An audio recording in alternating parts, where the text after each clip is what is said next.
পরবর্তীতে আমাদের বিপ্লবটাকে গণঅভ্যুত্থানটাকে তারা চুরি করেছে আমি মনে করি। জুলাই আন্দোলন কি যুক্তরাষ্ট্রের ষড়যন্ত্রের কারণে ঘটেছে? দেখেন, প্রথম কথা হচ্ছে এটা ডাহা মিথ্যা কথা আমি বলবো। কেন ডাহা মিথ্যা কথা? যদি যুক্তরাষ্ট্রের কারণে হতো তাহলে যুক্তরাষ্ট্রের যখন এই অ্যাম্বাসেডর বা হাই কমিশনার অ্যাম্বাসেডরকে যখন আক্রমণ করা হয়েছিল 2013 কি 14 সালে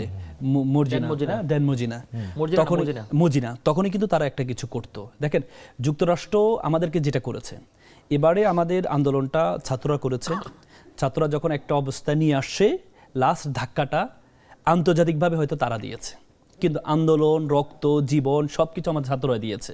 যদি যুক্তরাষ্ট্র দিতে পারতো তাহলে শেখ হাসিনা সরকার এতদিন কন্টিনিউ করতো না। কিন্তু যুক্তরাষ্ট্র যেটা করেছে সেটি হচ্ছে, আপনি দেখেন যুক্তরাষ্ট্র ওই সরাসরি হস্তক্ষেপ কিন্তু বহু আগ থেকে বারবার বলা হচ্ছিল যুক্তরাষ্ট্র করবে, কিন্তু যুক্তরাষ্ট্র কখনো করেনি। কারণ তাদের এখানে বিএনপি এই ভারতের একটা অ্যালায়েন্স আছে। সেই অ্যালায়েন্স সরকারি দল, বেসরকারি দল সবাই তো শুধু বিভিন্ন এমবাসিতে চলে যায়। না, এটা দেখেন, এটা ভারতের, যেহেতু ভারত পুরোপুরি শেখ হাসিনা সরকারের পক্ষে ছিল, এজন্য চাইলেও যুক্তরাষ্ট্র এখানে ইন্টারফেয়ার করতে পারে না, কারণ এখানে চায়না ভারত একটা আলাদা একটা ছিল। হ্যাঁ, কিন্তু আমরা বারবার দেখেছি কিন্তু এখানে যুক্তরাষ্ট্র যেটি করেছে, যুক্তরাষ্ট্র হচ্ছে আমাদের বিপ্লবটাকে, মানুষ যে এত বড় একটা আন্দোলন করলো সেটাকে শুধু একটা ষড়যন্ত্র হিসেবে দেখবো? না, এটা আমি তো শুরুতে বলেছি এটা একটা ডাহা মিথ্যা কথা, এবং কি এটাকে একটা সর্বশেষ আমি মনে করি, আমি একটু শেষ করতে দেন আমাকে। এটা সর্বশেষ যেটা হয়েছে সেটা হচ্ছে, আমরা যখন বিপ্লবটা হলো বা অভ্যুত্থানটা হলো, পরবর্তীতে আমাদের বিপ্লবটাকে গণঅভ্যুত্থানটাকে তারা চুরি করেছে আমি মনে করি।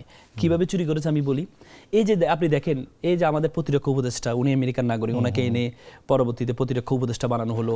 তারপর ডক্টর মোহাম্মদ ইউনূস তো স্বাভাবিক নোবেল বিজয়ী যারা হয় তারা তো আমরা বুঝি একটা আমেরিকার একটা ভাবমূর্তি বা আমেরিকার সাথে একটু থাকে। তো সব মিলে পরবর্তীতে আপনি দেখেছেন, এবং কি শেষের দিকে অন্তর্বর্তীকালীন সরকারের সব আন্দোলনের সময়, আমি বারবার বলছি, আন্দোলনের সময় আন্তর্জাতিক যে একটা সাপোর্ট, সেই সাপোর্টটা হয়তো যুক্তরাষ্ট্রের সহযোগিতা ছিল, কিন্তু আন্দোলন করেছে আমাদের ছাত্ররা। কিন্তু আন্দোলন পরবর্তী অন্তর্বর্তীকালীন সরকারটা যখন শেষের দিকে যখন চুক্তিটা করলো, তখন কিন্তু আমরা এটাকে কনফার্ম হয়ে গেলাম। যখন যে এটা সর্বশেষ যাওয়ার আগে আপনি দেখেছেন যে 16 ডিসেম্বর, এর আগে 14 ডিসেম্বর আমাদের বুদ্ধিজীবীদের হত্যা করেছে যাওয়ার আগে যে চুক্তিটা, আত্মঘাতী যে চুক্তিটা করেছে, এবং এই প্রতিরক্ষা উপদেষ্টা একটা কমিউনিকেটের আলোকে পররাষ্ট্রমন্ত্রী হয়ে গেল, তখন আমরা বুঝতে পেরেছি যে আমাদের এই যে বিপ্লবটাকে আমেরিকা এক পর্যায়ে চুরি করে নিয়ে গিয়েছে।